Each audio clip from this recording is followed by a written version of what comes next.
I hope you all are enjoying your holidays. I am your teacher Swaliha, and today we are going to discuss about the topic resources. We have learned about the natural resources, we have learned about human made resources, and we have learned about human as a resource. So now we are going to learn about natural resources. What are the factors included in natural resources? So firstly, there is land, soil, water. So firstly we will discuss about land. So students, as you all know that in our earth only 1/3 part is land and other is water. हमारी अर्थ में सबसे ज़्यादा part water का है, उसके बाद जो 1/3 part है वो सिर्फ लैंड है. सो ये सिर्फ 30% है टोटल. अगर हम अर्थ का परसेंटेज निकालते हैं तो 30% सिर्फ लैंड है. सो इसमें कई सारी वैलीज हैं, प्लेन्स हैं. So as you all know that only 30% of earth is land, जिनमें से भी कुछ ही एरिया हैबिटेट है, मतलब जहाँ लोग रहते हैं. उनमें से भी कुछ एरियाज ऐसे हैं जो अभी तक इनहैबिटेड है, जहाँ पे अभी एक्सप्लोर नहीं किया गया, यहाँ जहाँ अभी पॉपुलेशन बिल्कुल नहीं है. सो लैंड में plains, valleys, mountains and so on, इतने अलग अलग तरह के लैंड फॉर्म्स आते हैं और उनके अलग अलग तरह के यूजेस भी होते हैं. फॉर एग्जांपल हम लैंड का यूज़ फॉरेस्ट्री में करते हैं, माइनिंग में करते हैं, बिल्डिंग बनाने में करते हैं, रोड्स बनाने में करते हैं. सो लैंड के वेरियस यूजेस हैं और लैंड एक रिसोर्स है जो हमें उसका ध्यान रखना चाहिए, उसको बिल्कुल डैमेज नहीं करना चाहिए, क्योंकि ये भी एक रिसोर्स है और अगर ये ख़त्म हो गई तो हमारे पास हमारे रहने के लिए जगह नहीं बचेगी और हमारी लाइफ बहुत ज़्यादा डिस्टर्ब हो जाएगी. सो लैंड एक बहुत ही इम्पॉर्टेंट रिसोर्स है. लैंड के कई सारे वेरियस यूजेस, अभी जैसे मैंने ये बताया आपको, वैसे ही एक सबसे इम्पॉर्टेंट यूज़ है इसका एग्रीकल्चर. और ये हमारी लाइफ का सबसे इम्पॉर्टेंट पार्ट होता है. That the food we eat it comes from the process of agriculture, और इसमें हमें सबसे ज़्यादा लैंड हेल्प करता है. सो अगर लैंड को हम अच्छे से नहीं ट्रीट करेंगे या उसे डैमेज करेंगे तो हमारे इतनी सारी चीज़ें इफेक्ट होंगी जो ह्यूमन लाइफ को डैमेज कर सकती हैं. And this is commonly terms as land use. ये सारे जो यूजेस हैं इसको हम एक टर्म से जानते हैं, that is land use, land का use. So students, land can be classified on the basis of ownership. Land को हम दो तरह से इसे क्लासीफाई करते हैं on the basis of ownership. या तो कोई लैंड इंडिविजुअल लैंड हो सकता है या फिर कम्युनिटी लैंड हो सकता है. जो प्राइवेट लैंड होता है, जो कोई इंडिविजुअल ओन करता है, कोई एक सिंगल पर्सन ओन करता है, यानी उसका मालिक होता है तो ओनर होता है, वो इंडिविजुअल होता है तो उसे इंडिविजुअल लैंड कहते हैं. एंड जब पूरी कम्युनिटी उसे ओन करती है फॉर कॉमन यूज तो उसे कम्युनिटी लैंड कहते हैं, पब्लिक लैंड कहते हैं. और लैंड में कई तरह की जो एग्रीकल्चर जो क्रॉप्स उगती हैं उसमें कई सारे मेडिसिनल प्लांट्स होते हैं, कई सारी चीज़ें क्रॉप उगाई जाती हैं जो हमारे डेली यूज में हमारी हेल्प करती हैं. So it is our duty to conserve the land. So हमें कंजर्वेशन करना चाहिए लैंड का. और ये जो लैंड का डिग्रेडेशन में हो कैसे रहा है, सो इसका मेन रीज़न ये है डिफॉरेस्टेशन. जैसे लार्ज क्वांटिटीज़ में पेड़ों को काटा जा रहा है, इंडस्ट्रीज सेटअप हो रही हैं. सो ये एक मेन रीज़न है लैंड डिग्रेडेशन का. इसे हम कंजर्व कर सकते हैं ज़्यादा से ज़्यादा पेड़ लगा करके, और इसे ना काट करके पेड़ों को हम और ज़्यादा अच्छे से ग्रो कर सकते हैं और ज़्यादा नए पेड़ लगा सकते हैं. या फिर जो क्रॉप्स में पेस्टिसाइड्स और फर्टिलाइजर्स यूज़ होते हैं, केमिकल्स यूज़ होते हैं, उसका यूज़ कम करके, क्योंकि उससे जो सॉइल की फर्टिलिटी है वो कम हो जाती है और वो किसी यूज़ का नहीं रहता है, वो बैरन हो जाता है. इसलिए हमें अपनी लैंड को कंजर्व करना चाहिए, क्योंकि हमारी जो लाइफ है वो डिपेंड है इन्हीं नेचुरल रिसोर्सेज पे. सो now moving forward, the next resource that is soil. So soil क्या होती है? Soil is the thin layer of granny substance. छोटे छोटे ग्रेनी सब्सटेंस जो होते हैं उसकी एक थिन लेयर जो हमारी अर्थ के सरफेस पे बनती है, that is known as soil. So it is closely linked to the land. ये लैंड से बिल्कुल क्लोजली लिंक्ड होती है, जुड़ी हुई होती है. इसे हम सॉइल कहते हैं. Soil is made up of organic matter. ये ऑर्गेनिक मैटर से बनती है. This happens through the process of weathering. और ये एक प्रोसेस होता है सॉइल बनने का जिसे हम वेदरिंग कहते हैं. मतलब जो प्लांट्स होते हैं, जो डिके थिंग्स होती हैं, जो रॉटन थिंग्स होती हैं, वो जब फेवरेबल कंडीशंस में, कुछ एक क्लाइमेटिक कंडीशंस होती हैं उसमें चेंज होती हैं, ब्रेक होती हैं और वो छोटे छोटे ग्रेनी सब्सटेंस बना देती हैं अर्थ की सरफेस पे, तो वो सॉइल बन जाती है. Students, when there is a right mix of minerals in organic matter, जब ऑर्गेनिक मैटर में एक इक्वल अमाउंट में मिनरल्स मिले हुए होते हैं तो उससे सॉइल जो होती है वो बहुत ज़्यादा फर्टाइल बनती है। आप यहाँ पे देख सकते हैं कि सबसे पहले जो होते हैं वो पेरेंट रॉक होते हैं, मीन्स जो आगे चल करके सॉइल बनाते हैं वो पेरेंट रॉक होते हैं। फिर जब वो वेदर्ड सॉइल बनती है, छोटे छोटे पार्टिकल्स होते हैं, वेदरिंग प्रोसेस से वो छोटे छोटे ग्रेन्स में कन्वर्ट हो जाती है, फिर उससे सब सॉइल बनती है और फिर नेक्स्ट लेयर आती है मेन सॉइल की। सो ये ग्रेनी सब्सटेंस रॉक से ही बनते हैं, डिके थिंग्स से बनते हैं और ये वेदरिंग के प्रोसेस से छोटे छोटे ग्रेन्स में कन्वर्ट हो जाते हैं जिनसे सॉइल क्रिएट होती है। So students, now there are some factors of soil formation. Soil कैसे फॉर्म होती है अभी मैंने आपको डायग्राम के थ्रू बताया था। तो सबसे पहले पेरेंट रॉक चाहिए होते हैं हमें। पेरेंट रॉक जो होते हैं वो सॉइल का कलर डिटरमाइन करते हैं, उसका टेक्सचर, उसकी केमिकल प्रॉपर्टीज डिटरमाइन करते हैं, मिनरल कंटेंट डिटरमाइन करते हैं, क्योंकि जैसा हमारे पास रॉक होगा, जितने मिनरल्स उसमें होंगे, जितना भी उसमें जो कलर होगा उसका उस पर डिपेंड करता है कि हमारी सॉइल कैसी जनरेट होगी, सॉइल कैसी बनेगी।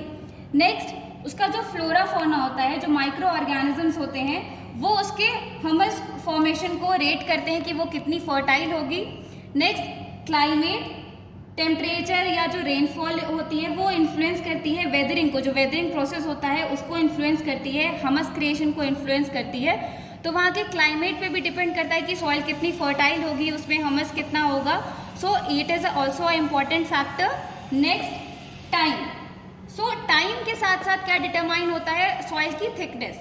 जैसे जैसे टाइम बढ़ता जाता है, सॉइल फॉर्म होती जाती है, उसका फॉर्मेशन होता जाता है, तो उसकी थिकनेस डिफाइन करती है कि फॉर एग्जांपल एक पहले थिन लेयर है, फिर और ज़्यादा सॉइल फॉर्मेशन हुआ तो वो और ज़्यादा उसकी थिकनेस बढ़ गई।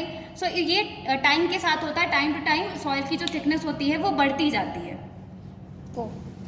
सो now moving forward, the conservation of soil. As I have told you कि जितनी भी नेचुरल रिसोर्सेज हैं हमें उसका कंजर्वेशन करना चाहिए, उन्हें बचाना चाहिए, क्योंकि वो एक लिमिटेड फॉर्म में है, उन्हें हमें अच्छे से यूज़ करना चाहिए। सो सॉइल को कंजर्व कैसे करेंगे? सबसे पहले जो मेन प्रॉब्लम्स आती हैं वो आती हैं डिफॉरेस्टेशन। जब हम करते हैं तो लैंड जो हमारी रिसोर्स है वो भी इफेक्ट होती है, लैंड अगर इफेक्ट होगा तो हमारी सॉइल भी इफेक्ट होती है, उसकी फर्टिलिटी चली जाती है, सॉइल इरोजन होने लगता है, सॉइल इरोड होने लगती है, कटने लगती है। सो ये सारी चीज़ें डिफॉरेस्टेशन से होती हैं, या तो ओवर ग्रेजिंग से होती हैं या फिर ओवर यूज़ ऑफ लैंड से होती हैं, केमिकल फर्टिलाइजर्स के यूज़ से होती हैं। तो ये चीज़ें हमें अवॉइड करनी चाहिए जिससे हम अपनी सॉइल को कंजर्व कर पाएंगे, बचा पाएंगे। So now moving towards the next resource, that is water. You all know that water is very important for every life, rather it is human being or animal or plant.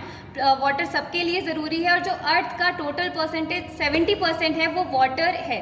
लेकिन इतना पानी होने के बाद भी जो हमारे पास फ्रेश वाटर है वो बहुत ही कम मात्रा में हमारे पास, बहुत ही कम क्वांटिटी में, इसलिए हमें पानी का बहुत ध्यान से इस्तेमाल करना चाहिए, क्योंकि अभी भी पूरे अर्थ में कुछ ऐसे प्लेसेस हैं जहाँ पे पानी की बहुत ज़्यादा प्रॉब्लम है। तो हमें वाटर को संभाल करके यूज़ करना चाहिए, क्योंकि हमारे पास फ्रेश वाटर कम है, पानी हमारे पास बहुत है, लेकिन जो से हम यूज़ में ला सकते हैं वो वाटर हमारे पास कम है। अब वाटर अवेलेबिलिटी की क्या क्या प्रॉब्लम्स होती हैं, कैसे किस किस जगह पे पानी कम होता है, कहीं पे पानी ज़्यादा होता है, तो ये कैसे पॉसिबल है। So as you can see कि जो वाटर है वो हमें कहाँ से मिलता है। आधा जो हमारा 70% ऑफ वाटर है, इसमें से आधा ग्लेशियर्स में अभी फ्रीज है, कुछ अंडरग्राउंड वाटर है, सिर्फ 1% ही हमारे पास फ्रेश वाटर बचता है। नाउ अब क्या क्या प्रॉब्लम्स आती हैं वाटर अवेलेबिलिटी में। सो हर जगह की लोकेशन अलग होती है, लोकेशन के हिसाब से तो कहीं कहीं पे पानी का जो सोर्स है वो बहुत कम है, कहीं पे बहुत ज़्यादा पानी अवेलेबल है, तो वहाँ की लोकेशन के हिसाब से भी ये होता है कि वहाँ पे प्रॉब्लम हो सकती है वाटर अवेलेबिलिटी में। या फिर बहुत ज़्यादा पानी को वेस्ट किया जा रहा हो, उसमें इंडस्ट्रियल वेस्ट जा रहा हो पानी, जिससे पॉल्यूटेड हो रहा हो, तब भी वाटर अवेलेबिलिटी की प्रॉब्लम हो सकती है। Now moving towards the conservation of water. अब वाटर का हम कंजर्वेशन कैसे कर सकते हैं, उसे कैसे बचा सकते हैं, ये भी एक नेचुरल रिसोर्स है जो हमें बहुत ही संभाल करके यूज़ करनी चाहिए, क्योंकि आपके पास वाटर है 70% अर्थ टोटल, जो अर्थ का टोटल है, लेकिन उसमें जो यूज़ कर सकते हैं, जो फ्रेश वाटर है ड्रिंकिंग के लिए हम यूज़ करते हैं या अपने डेली यूज़ के लिए यूज़ करते हैं, दैट इज़ ओनली 1%। तो इसका कंजर्वेशन करना बहुत इम्पॉर्टेंट है।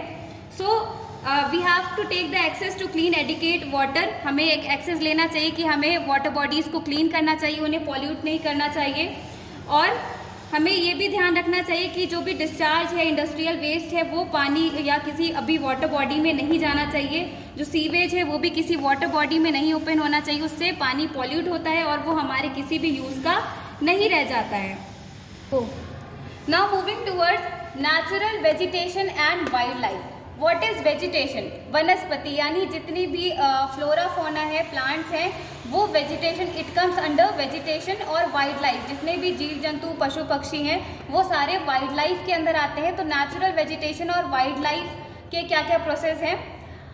So it lies in the narrow zone between all the three spheres, या हमारी जो थ्री स्फेयर्स होती हैं, लिथोस्फेयर, हाइड्रोस्फेयर, एटमॉस्फेयर, वो जहाँ पर मिलती हैं और थिन लेयर बनाती हैं, यानी जो बायोस्फेयर बनाती हैं, वो वहाँ पर ही नेचुरल वेजिटेशन और वाइल्ड लाइफ होती है। सो बायोस्फेयर क्या होती है? बायोस्फेयर इन तीनों लेयर्स का कॉम्बिनेशन होता है जो एक फेवरेबल कंडीशन बनाता है जहाँ पे लिविंग ऑर्गेनिज्म रहते हैं।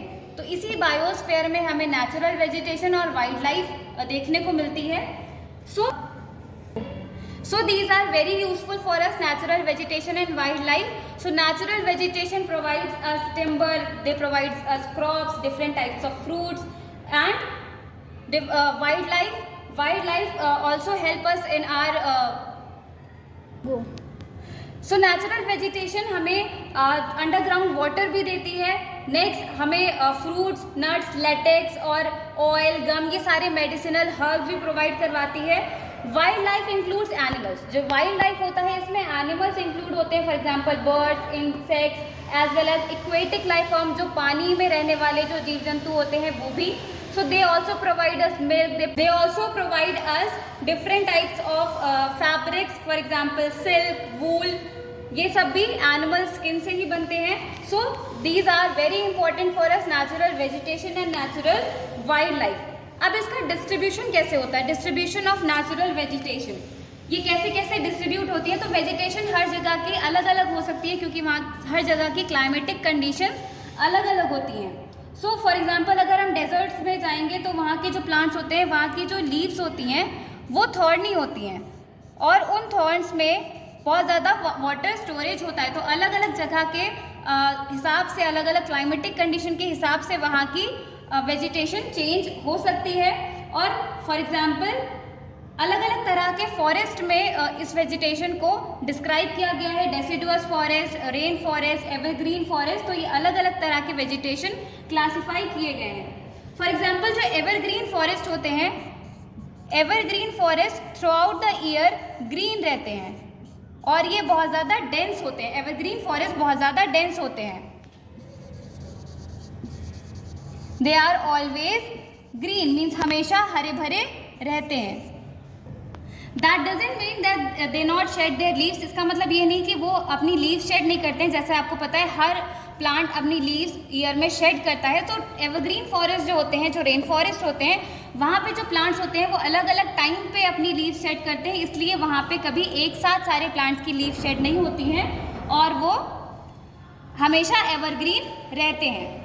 Now deciduous forest. सो जैसे एवरग्रीन फॉरेस्ट हमेशा ग्रीन रहते हैं, अलग अलग टाइम पे अलग अलग प्लांट्स अपनी लीव शेड करते हैं, तो वो इकट्ठा उनमें लीव्स कम नहीं होती हैं और वो हमेशा ग्रीन रहते हैं, डेंस रहते हैं। लेकिन जो डेसिडुअस फॉरेस्ट होते हैं वो कम डेंस होते हैं। इनके जो प्लांट्स हैं वो सीजन के एक ही टाइम पे अपनी लीव्स शेड करते हैं, इसलिए ये डेसिडुअस फॉरेस्ट कहलाए जाते हैं।